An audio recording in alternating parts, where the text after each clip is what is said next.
कक्षा 9 के मेरे प्यारे विद्यार्थियों, बहुत बहुत स्वागत है आप लोगों का आज के इस नए वीडियो में। मेरे प्यारे विद्यार्थियों, आइए देखते हैं क्या है आज आपके लिए।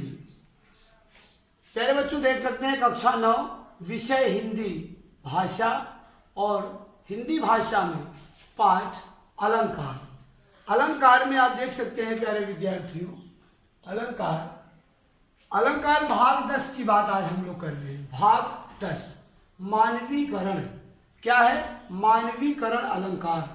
प्यारे विद्यार्थियों, आज हम लोग मानवीकरण अलंकार की बात आपसे करेंगे। आपको ध्यान होगा कि इसके पूर्व भाग 9 में हम लोगों ने उत्प्रेक्षा अलंकार की चर्चा किया था।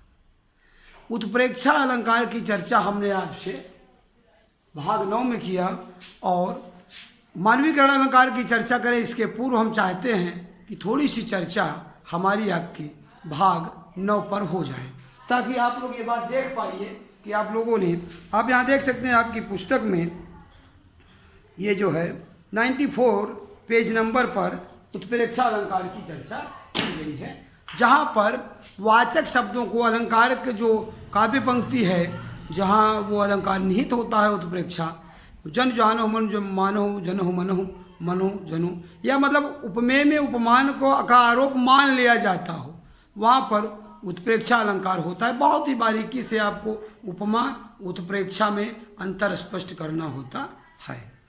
तो प्यारे विद्यार्थियों, आइए एक बात करते हैं मानवीकरण अलंकार की। ये कौन सा? मानवीयकरण, मानव का अवकरण अर्थात आभास। होता क्या है, मानवीय अलंकार को समझना बड़ा ही सरल है। मानवीय अलंकार की, मानवीकरण अलंकार की परिभाषा सबसे पहले हम लोग लिखते हैं, तत्पश्चात हम आपको समझाने की कोशिश करते हैं। मेरे प्यारे विद्यार्थियों, मानवीकरण अलंकार में कहते हैं कि जहाँ जड़ पर चेतन का आरोप, क्या करना होता है? जहाँ जड़ पर चेतन का आरोप अर्थात जहाँ जड़ पर चेतन का आरोप अर्थात जड़ प्रकृति पर मानवीय भावनाओं, अर्थात जड़ प्रकृति पर मानवीय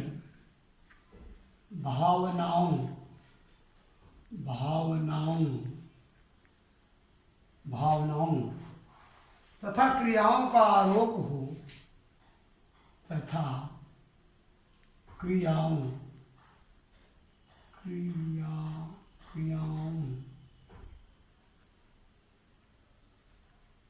का आरोप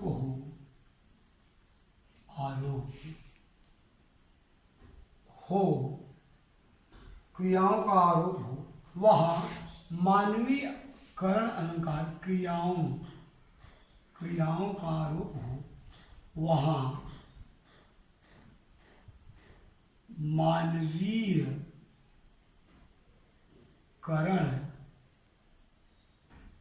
अलंकार होता है।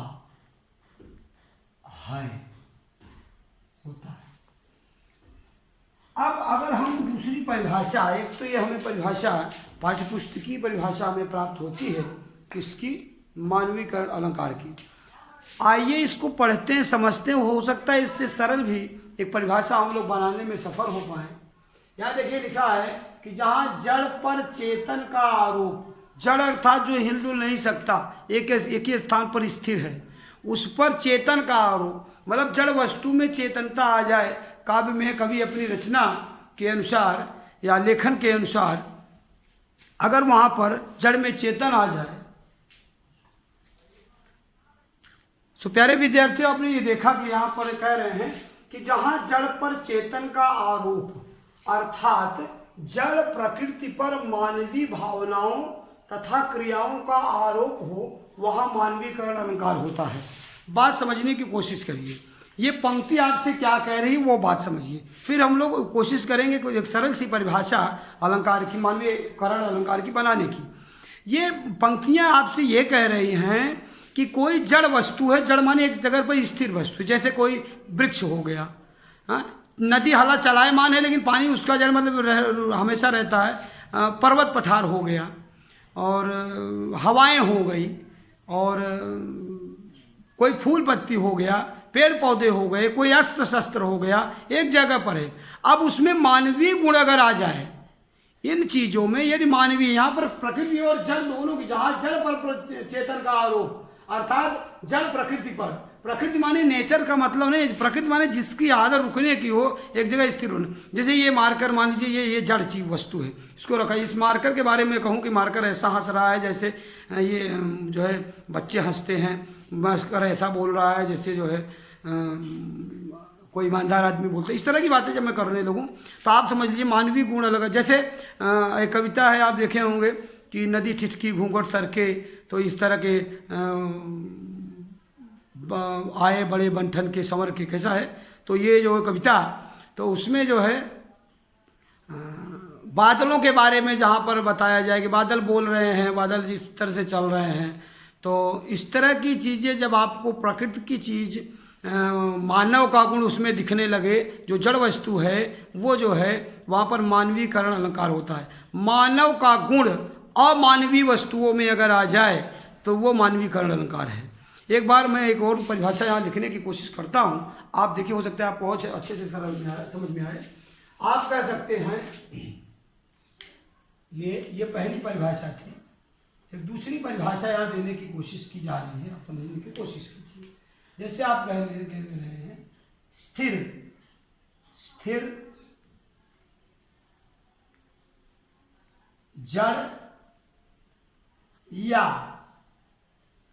प्राकृतिक, किसी में भी, ऐसा नहीं कि एक में, किसी में प्राकृतिक वस्तुओं में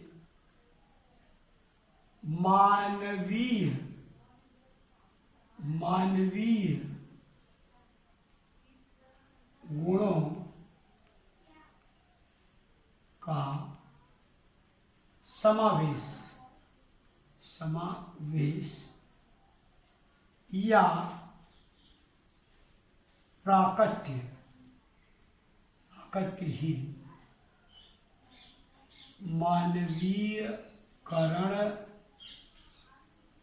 अलंकार है। हमने आपसे क्या कहा, तीन तरह की चीजें हुई। वो चीज अगर स्थिर है और स्थिर वस्तु में, पर्वत में अगर मानव का गुण आ जाए, चलना आ जाए, बोलना आ जाए, हंसना आ जाए, लिखना आ जाए, पढ़ना आ जाए, वो मानवीकरण अलंकार हो जाएगा। दूसरा कह रहे जड़ वस्तु है, स्थिर है एक जगह पर, कहीं हिलडुल नहीं सकती है, उसमें मानव का गुण आ जाए, मानवीकरण अलंकार हो जाएगा। यह प्राकृतिक नेचर की चीज है, हवा हो, हवा है और फूल पौधे हैं, बगीचा है, वृक्ष है, इस तरह से। जैसे उसमें उस कविता में क्या है कि पीपल, बूढ़े पीपल ने आगे बढ़कर जुहार की, जुहार करना माने स्वागत करना, बारात आई हुई है, घर का सबसे बुजुर्ग आदमी दूल्हे का स्वागत करता है, बूढ़े पीपल ने आगे बढ़कर जुहार की, जुहार माने स्वागत।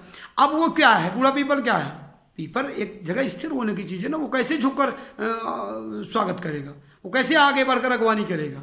लेकिन यहाँ पर कवि ने अगर प्रयास करके प्राकृतिक चीज़ों में मानवीकरण, मानव का गुण लाया है, तो ऐसी बात में, ऐसे काव्य पंक्तियों में क्या हो जाता है, मानव का गुण आ जाता है, इसको मानवीकरण अलंकार कहते हैं। मैं आशा करता हूँ कि दोनों परिभाषाओं के माध्यम से आपको मानवीकरण अलंकार समझ में आया होगा।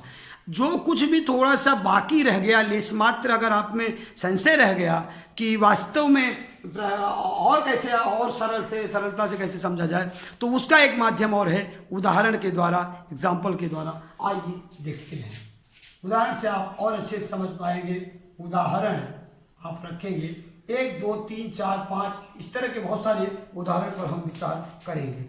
आप देखिए यहाँ पर, इसमें हम कहते हैं कि बीती विभावरी जागरी, क्या कह रहे हैं, बीती विभावरी जागरी, जाग रही, कोई सहेली जगा रही है किसी को। हाँ, कैसे बीती रात, विभौरी मैंने रात है, रात बीत गई है, हाँ बीत गई है, आप जाग जाओ। अंबर पनघट में डूबो रही, क्या कह रहे हैं? दूसरी पंक्ति है कि अंबर पनघट में डूबो रही, डूबो रही तारा घट उषा नागरी, क्या कह रहे हैं? तारा घट उषा नागरी, क्या कर रहे हैं? अंबर पनघट में, पनघट माने जैसे कुआं हो, अंबर रूपी आसमान रूपी कुएं में तारा रूपी घट माने घड़ा, उषा अंबर नागरी, कह रहे हैं उषा नागरी माने, उषा माने क्या? प्रातः काल। तो प्रातः काल रूपी जो सुंदर स्त्री है वो क्या कर रही है? आकाश रूपी कुएं में ये जो तारा रूपी घट मतलब घड़ा डुबो रही है। तो ये प्रातः काल की ये खूबसूरती का वर्णन है, ये आप यहाँ देख सकते हैं। बहुत सारी नेचुरल चीज़ों में मानव काकुल होने की बात यहाँ कही जा रही है। उषा नागरी के कारण यहाँ पर मानवीकरण अलंकार हो जाता है। दूसरा एग्जाम्पल देखते हैं क्या कहता है। दूसरे एग्जाम्पल में प्यारे बच्चों देख सकते हैं, कह रहे हैं लो यह लतिका भी भर लाई, क्या कह रहे हैं? लो यह लतिका भी भर लाई, लो यह लतिका भी भर लाई, लो यह लतिका भी भर लाई, मधु मुकुल नवल रस नागरी, मधु क्या कह रहे हैं? मधु मुकुल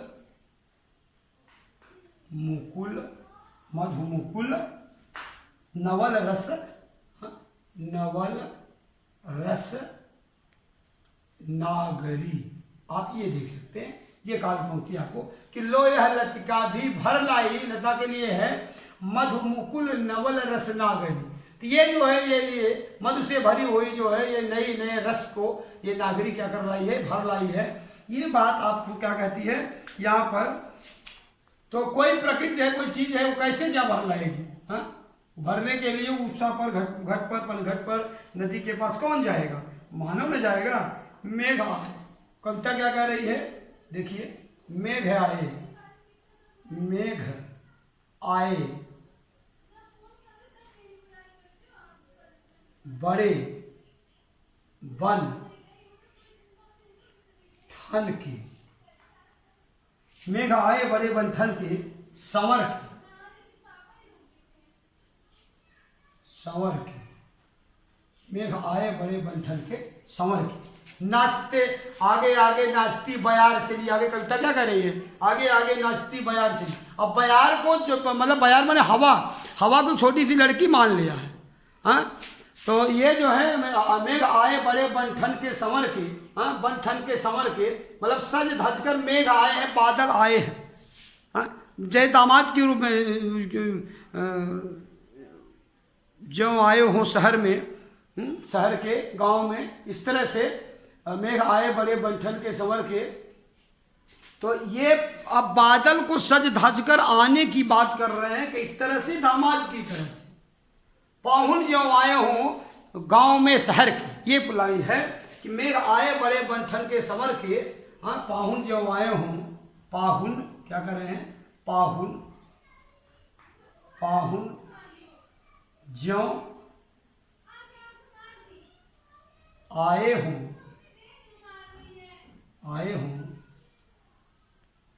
गांव में शहर के। अब आप समझने की कोशिश, अब आपको ये कविता और अच्छे से समझ में काल पंक्ति एग्जाम्पल आ जाएगा। आप इसको समझने की कोशिश करिए। एक और उदाहरण देखते हैं। ये क्या कहता है? ये उदाहरण कह रहा है कि मेघ आए बड़े बंठन के संवर के, पाहुन जो आए हो गांव में शहर की। अब पाहुन माने दामाद, जैसे दामाद गांव का कोई शहरी दामाद हो शहर के, वो कहाँ आए हो? गांव में। कोई शहरी व्यक्ति हो और गांव में उसकी ससुराल हो, दामाद बन के यहाँ आया हो। बादल को करेंगे मेघ आए बड़े बंठन के, बड़े बंठन माने बहुत सज धज के संवर के आए हैं, सज धज कर आए हैं। और कैसे आए हैं, जैसे पाहुन जब आए हों गाँव में शहर के, जैसे शहर का कोई जो है व्यक्ति हो तो उसकी ससुराल गांव में हो, वो आया हो सज धज के, इस तरह से सज धज के आए हैं। से इसमें ये कह रहे हैं कि शहर वालों को सजने का सलीका ज़्यादा मालूम रहता है, ये कहने का मतलब कविता का है। हम ऐसा नहीं कह रहे हैं, गाँव के बच्चे भी अच्छी तरह सज लेते हैं। तो ये भी जो है कह रहे हैं कि इसका मतलब ये है कि इसमें मानवीकरण का गुण आ रहा है, मानव का गुण आ रहा है बादल में। तो प्रकृति की चीज़ में जब जो है मानव का गुण आने लगे तो क्या हो जाता है, आप समझने की कोशिश कीजिए। आगे कह रहे हैं, हाँ क्या कह रहे हैं, अगला एग्जाम्पल क्या कह रहा है कि दिवसावसान का समय, दिवसावसान का समय, दिवसावसान का समय मेघमय आसमान से उतर रही, मेघमय, यह है मेघमय आसमान से उतर रही संध्या सुंदरी परी सी धीरे धीरे, क्या कर रहे हैं, उतर रही संध्या सुंदरी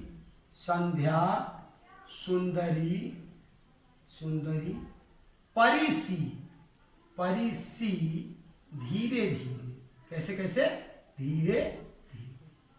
हमको लगता है मेरे प्यारे बच्चों कि इतने एग्जाम्पल से आपका काम चल गया होगा। एक दो बार और भी पूछा गया, मैं एक और आपको कविता की एक लाइन बता रहा हूँ, एक दूसरा 5वां एग्जाम्पल भी आप देख लीजिए। कह रहे हैं कि तनकर, क्या कर रहे हैं, तनकर भाला यह बोल उठा, क्या कर रहे हैं कि तनकर भाला यह बोल उठा, बोल उठा,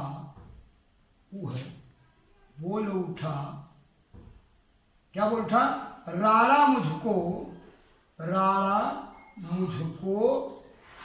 विश्राम न दे, राड़ा मुझको विश्राम न दे। ये है।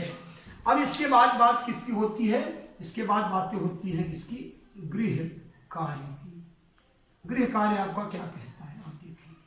पहला गृह कार्य आपको कह रहा है कि मानवीकरण अलंकार, मानवीयकरण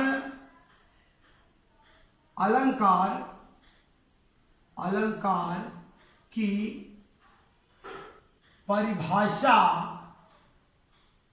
परिभाषाएं उदाहरण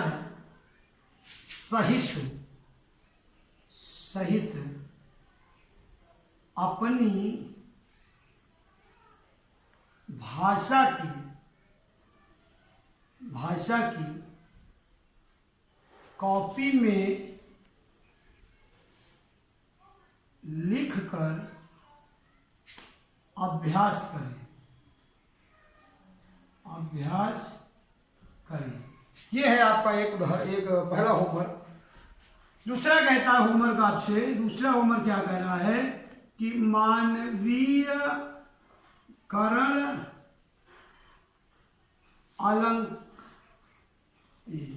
अलंकार के